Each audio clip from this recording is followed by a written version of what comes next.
At a time when there's growing anticipation for a quick resumption of Pyongyang-Washington dialogue, North Korea fires short-range missiles. Why now, and what's the regime's motive behind this move?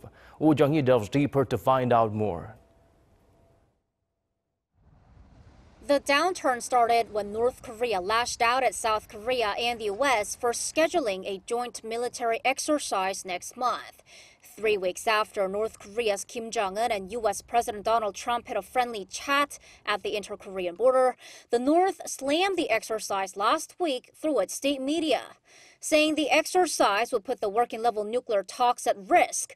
Pyongyang warned that it'll decide what to do based on what the U.S. does.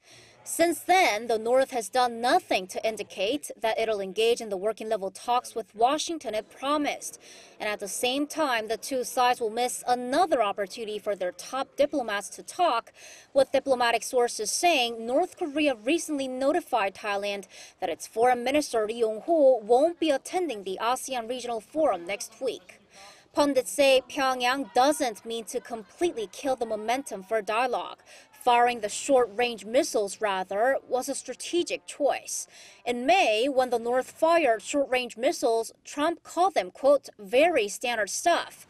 But experts point out that the North has been steadily unveiling new weapons, aiming to gain an upper hand in its negotiations with the U.S.